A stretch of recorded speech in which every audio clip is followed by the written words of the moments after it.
From a student film that became the year's biggest indie hit to an actor who literally fed the cast with food stamps, Penitentiary harbors secrets stranger than its wildest prison scenes.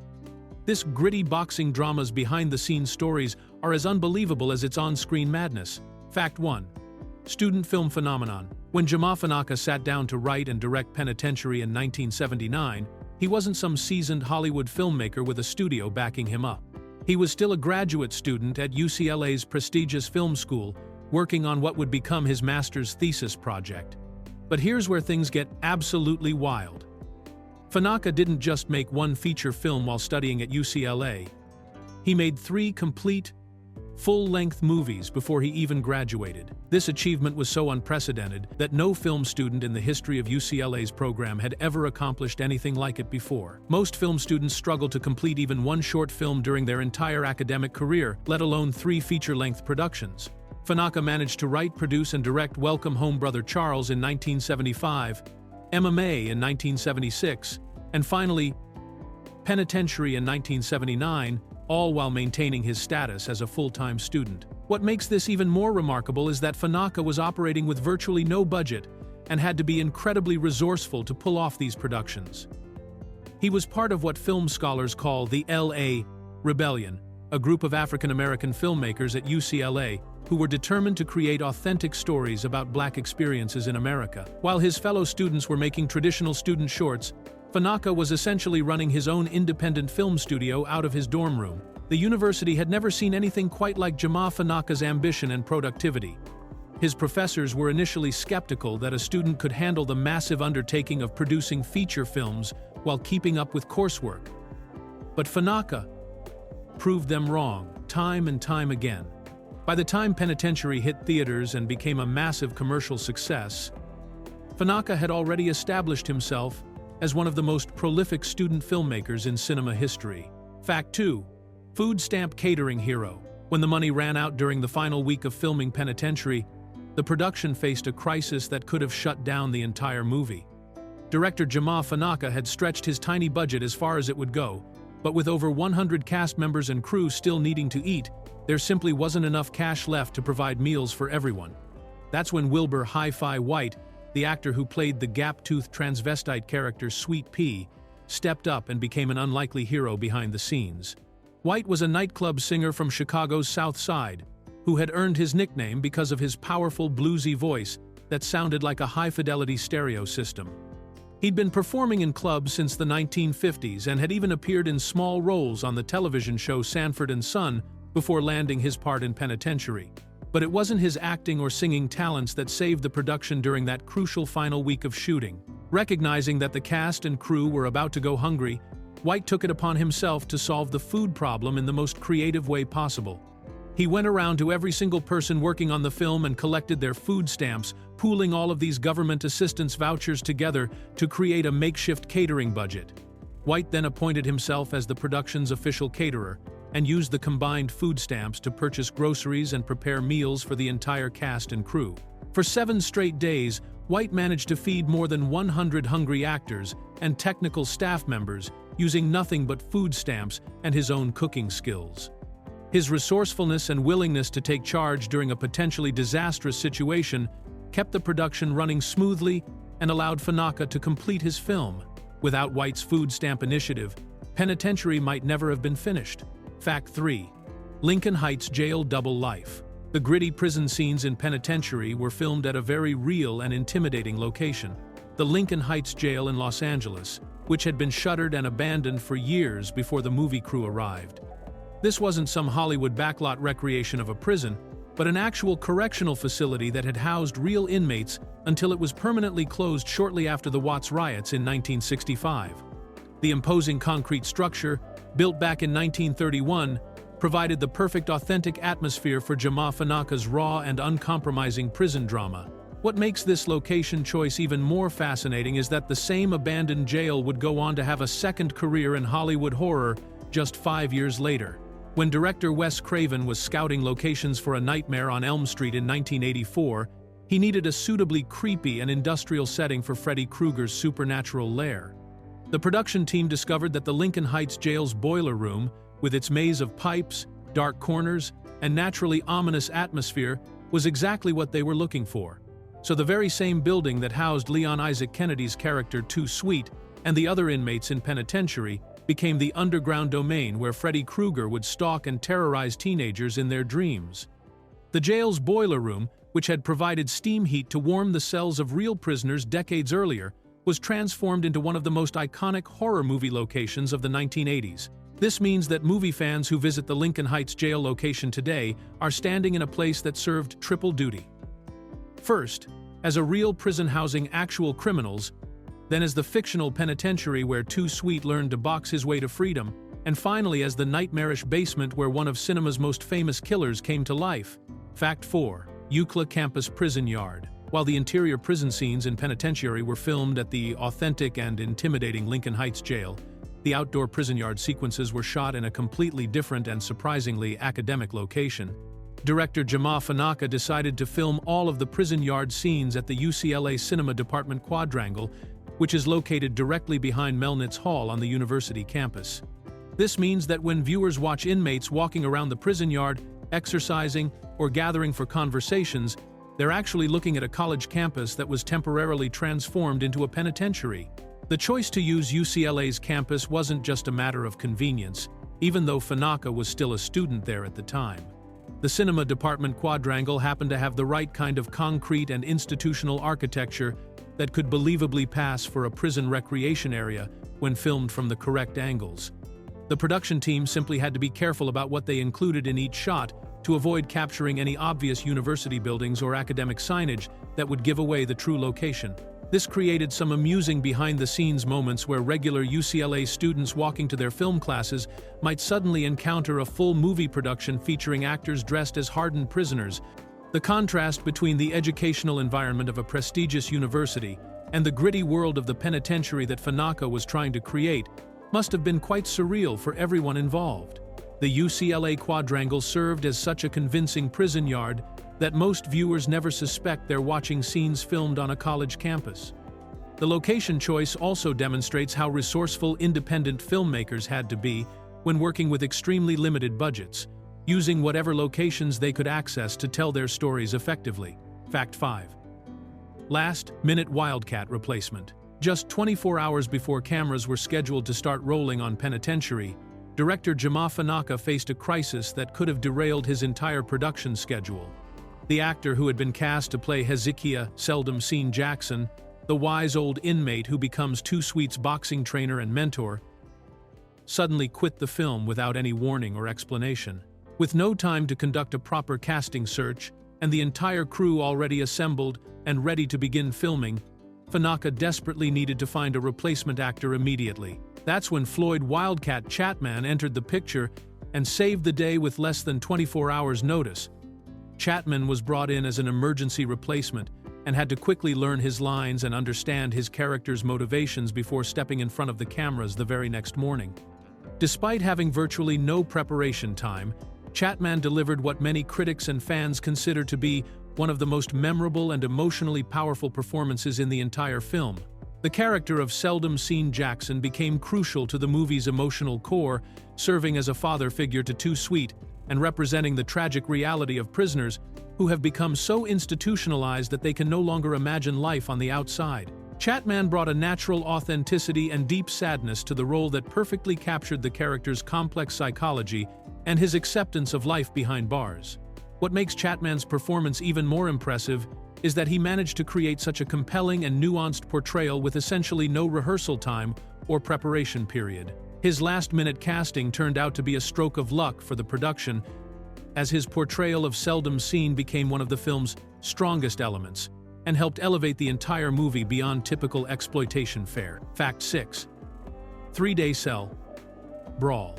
One of the most intense and memorable sequences in Penitentiary is the brutal fight that takes place between Too Sweet and his psychotic cellmate Half Dead, played by Baja Jola, inside the confines of their tiny prison cell. What audiences don't realize while watching this visceral and exhausting battle is that filming this single fight scene required 3 complete days of production, making it one of the longest shooting schedules for any individual sequence in the entire movie.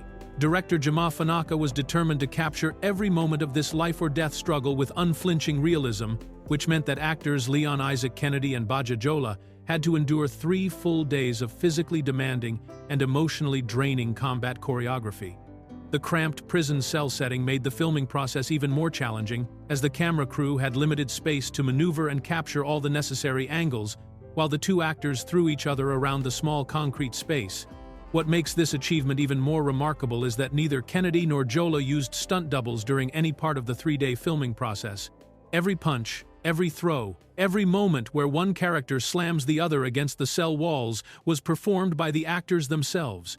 This commitment to authenticity meant that both men had to maintain their physical and emotional intensity for days at a time, repeatedly performing the same brutal choreography until Fanaka was satisfied with every shot. The decision to avoid stunt doubles gave the fight scene a raw, genuine quality that audiences can feel viscerally while watching. The exhaustion and pain that viewers see on screen is partially real, as Kennedy and Jola pushed their bodies to the limit over those 3 grueling days of filming to create one of the most convincing prison fight scenes ever captured on film. Fact 7. Cigarette ear. Inmate iconography. Within the first few minutes of Penitentiary, viewers are introduced to the chaotic and unpredictable world of prison life through one of the most bizarre and unforgettable images in exploitation cinema history.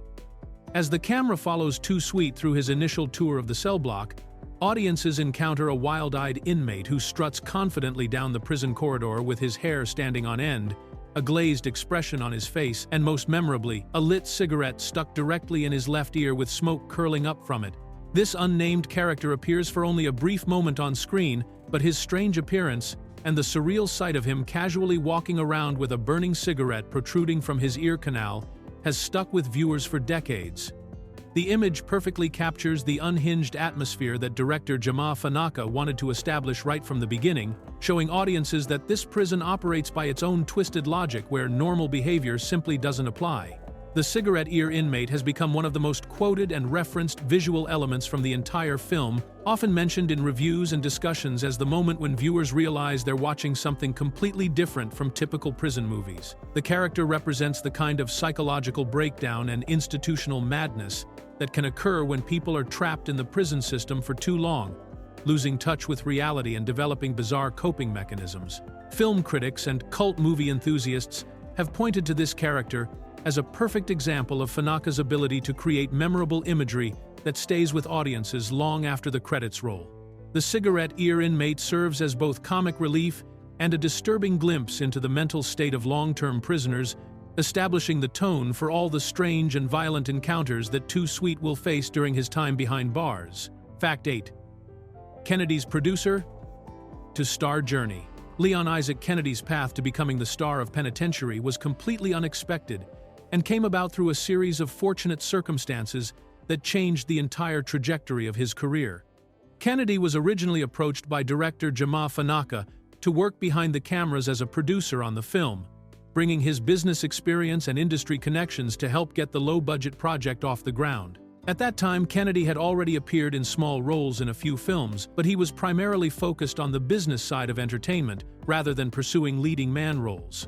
The original plan was for acclaimed actor Glyn Turman, who had gained recognition for his powerful performance in the coming-of-age film Cooley High, to play the lead role of Martel Too Sweet Gordon. Turman was an established and respected actor who would have brought serious dramatic credibility to the project, and Fanaka was excited about the possibility of working with him. However, as production was getting ready to begin, Turman became unavailable due to scheduling conflicts with other projects, leaving Fanaka without a leading man and facing a potential disaster. Rather than delay the entire production while searching for a new star, Fanaka made the bold decision to offer the role to Kennedy, who was already invested in the project as a producer. Kennedy had the right physical presence for the character and understood the vision for the film since he had been involved in the planning stages from the beginning. This spontaneous casting decision transformed Kennedy from a behind-the-scenes producer into the face of what would become the most successful independent film of 1979, launching his acting career and making him a cult figure in exploitation cinema. Fact 9. Candy bar nickname. Origin. The protagonist of Penitentiary is known throughout the entire film by his nickname Too Sweet, But the origin of this moniker is both unexpected and oddly endearing for such a tough prison drama. Martel Gourdon earns his nickname not because of any romantic conquests or smooth-talking abilities, but because of what the script describes as his uncontrollable addiction to Mr. Goodbar candy bars. This means that the hardened boxer who survives brutal prison fights and navigates the dangerous world of institutional violence is fundamentally characterized by his overwhelming craving for chocolate and peanut candy. The nickname becomes established early in the film when other inmates notice Gourdon's constant consumption of Mr. Goodbar candy bars, which he seems to carry with him wherever he goes and eats compulsively throughout the day. This sweet tooth addiction becomes such a defining characteristic that fellow prisoners start calling him too sweet as a reference to his sugar consumption habits rather than his personality or fighting style. What makes this detail even more interesting is how it plays into one of the film's most memorable scenes. After Too Sweet defeats his violent cellmate half-dead in their brutal 3-day fight, he calmly sits down and enjoys one of his beloved Mr. Goodbar candy bars while half-dead lies unconscious on the cell floor. The image of a bloodied and exhausted fighter taking a moment to satisfy his candy craving immediately after winning a life-or-death battle perfectly captures the strange mix of violence and innocence that defines his character. This candy bar obsession gives Too Sweet an almost childlike quality that contrasts sharply with the harsh realities of prison life, making him a more complex and sympathetic character than the typical tough guy protagonist found in most exploitation films of the era. Fact 10. 600,000 to 30. $2 million miracle. Penitentiary stands as one of the most remarkable financial success stories in independent film history, transforming a shoestring budget into box office gold through sheer determination and audience appeal. Director Jama Fanaka managed to complete his entire production for just $600,000, a budget so small that it barely covered what major studios would spend on catering for a single week of filming. This tiny amount had to cover everything from actor salaries and equipment rental to location fees and post-production costs, forcing Fanaka to be incredibly creative and resourceful throughout the entire filmmaking process. Despite these severe financial limitations, Penitentiary went on to earn over $32 million in worldwide box office receipts, creating a profit margin that Hollywood executives could only dream about. This incredible return on investment meant that for every dollar Fanaka spent making the film, it earned back more than $50 at theaters around the globe. The movie's success was particularly impressive because it achieved these numbers without any major studio backing, celebrity star power, or expensive marketing campaigns. The film's financial triumph made it the most successful independent feature of 1979, outperforming many big-budget studio releases and proving that audiences were hungry for authentic, gritty storytelling, regardless of production values. Fanaka's success with Penitentiary demonstrated that independent filmmakers could compete with major studios if they had compelling stories and understood their target audience. The timing of the release also worked in the film's favor, as it coincided with the rise of home video and the popularity of boxing movies following the success of Rocky just a few years earlier. This perfect storm of factors helped transform Fanaka's student film into a genuine cultural phenomenon. Fact 11. New York Arts Grant funding. One of the most ironic aspects of Penitentiary's funding came from an unexpected source that would have surprised both the film's grindhouse audience and the bureaucrats who approved the grant application. A significant portion of the movie's modest budget was actually provided through a grant from the New York State Council on the Arts, a prestigious government organization typically associated with funding highbrow cultural projects like symphony orchestras, ballet companies, and avant-garde theater productions, rather than exploitation films featuring prison boxing and bathroom sex scenes. The New York State Council on the Arts was established to support artistic endeavors that would enhance the cultural landscape and provide meaningful creative expression for communities across the state. Their grants were usually awarded to projects that aligned with traditional definitions of fine art and cultural enrichment, making Jama Fanaka's gritty prison drama an unusual recipient of their funding. The fact that taxpayer money intended to support the arts helped finance a movie that would be marketed to drive-in theaters and urban grindhouses creates a fascinating contradiction. This government arts funding gave Penitentiary the distinction of being perhaps the only exploitation film of its era to receive official cultural support from a state arts council. The irony becomes even more pronounced when considering that the finished film would go on to spawn 2 sequels and become a cornerstone of the blaxploitation genres not typically associated with state-sponsored artistic endeavors. Funaka's ability to secure this grant demonstrates his skill not only as a filmmaker, but also as someone who could present his project in terms that appealed to Arts Council reviewers, successfully arguing that his prison drama deserved support as a legitimate cultural work worthy of public funding.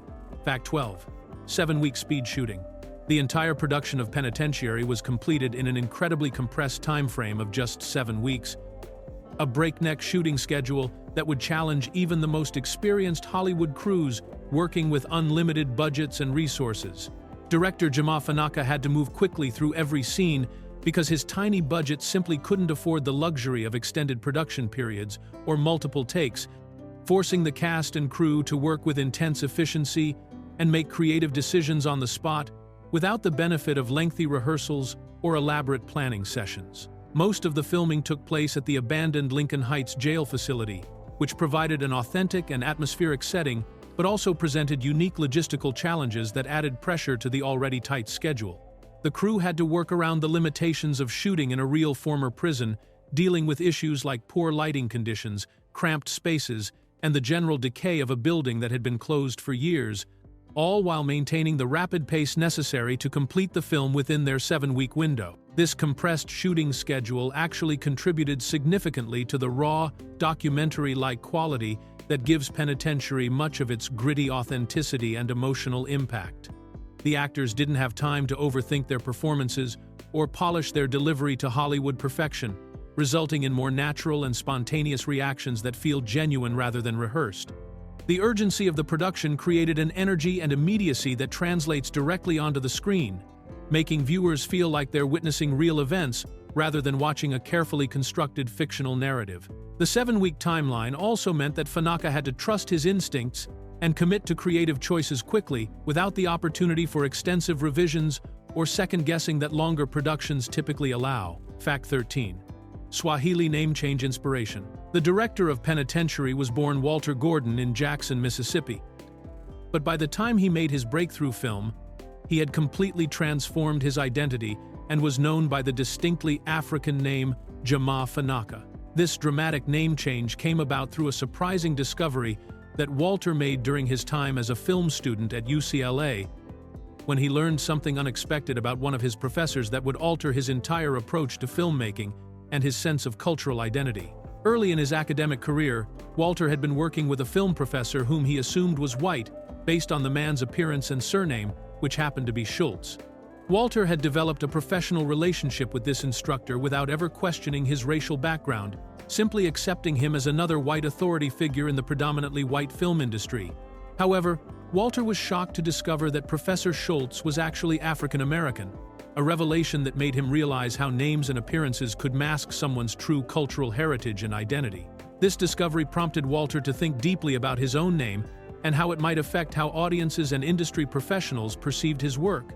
He became concerned that having a conventional American name like Walter Gordon might prevent people from immediately recognizing that his films were made by a black filmmaker who was committed to telling authentic African American stories. Determined to ensure that anyone seeing his films would immediately understand his cultural perspective and background, Walter contacted a professor in UCLA's African Studies department for guidance. The African Studies professor showed Walter a Swahili dictionary, and together they selected the name Jama Funaka, which translates to, "Together we will find success." This meaningful phrase perfectly captured Walter's collaborative approach to filmmaking and his optimistic belief in collective achievement through shared effort.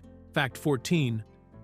Unprofessional extra army. One of the key factors that gives Penitentiary its gritty, authentic atmosphere is the fact that director Jama Funaka deliberately chose not to hire trained professional extras to populate the prison scenes, instead casting regular people who had no acting experience or formal training in how to behave on a movie set. This decision was partly driven by budget constraints, since professional extras would have cost money that Funaka simply didn't have, but it also reflected his desire to create the most realistic prison environment possible for his low-budget production. The untrained extras brought a natural, unpolished quality to the background scenes that professional actors might not have been able to replicate, since they weren't concerned with hitting their marks, following specific choreography, or maintaining consistent behavior from take to take. Instead, these non-professional performers simply reacted spontaneously to what was happening around them, creating genuine responses and interactions that feel completely authentic rather than staged or rehearsed. This casting approach meant that when viewers watch scenes of inmates gathered in the prison yard, sitting in the cafeteria, or cheering during the boxing matches, they're seeing real people behaving naturally rather than trained performers following specific directions. The extras didn't know the typical rules of film production, so they moved and spoke in ways that felt organic and unforced, contributing to the documentary-like quality that makes Penitentiary feel more like a glimpse into actual prison life than a Hollywood recreation. The decision to use untrained extras also created some unpredictable moments during filming, as these non-professional performers sometimes did unexpected things that added spontaneity and energy to scenes that might have felt flat with more experienced but predictable background actors. Fact 15. John Singleton's secret favorite. Years after Penitentiary had settled into its status as a cult classic within the exploitation film community, it received an unexpected endorsement from one of Hollywood's most respected and critically acclaimed directors. John Singleton, who would go on to earn Academy Award nominations for directing and writing Boys and the Hood and become a major voice in contemporary African-American cinema, publicly revealed that Jama Fanaka's gritty prison drama was actually one of his personal favorite films and had significantly influenced his own approach to filmmaking. This endorsement came as a surprise to many film critics and industry professionals, since Singleton was known for creating sophisticated, socially conscious dramas that dealt with serious urban issues, while Penitentiary was generally dismissed by mainstream critics as crude exploitation fare designed primarily for drive-in theaters and grindhouse audiences. The contrast between Singleton's polished, Oscar-nominated work and Fanaka's raw, low-budget production seemed to represent completely different approaches to African-American filmmaking. However, Singleton recognized something in Penitentiary that many critics had missed: the film's authentic portrayal of black male experiences and its unflinching examination of institutional violence and survival. Despite its exploitation elements and rough production values, Singleton saw that Fanaka had created something genuine and powerful that spoke to real experiences in ways that bigger-budget Hollywood films often failed to achieve. Singleton's appreciation for Penitentiary helped elevate the film's reputation within academic and artistic circles, demonstrating that exploitation cinema could contain legitimate artistic merit and social commentary when created by filmmakers who understood the communities and experiences they were depicting. His endorsement also highlighted the influence that independent, low-budget films could have on later generations of more commercially successful directors.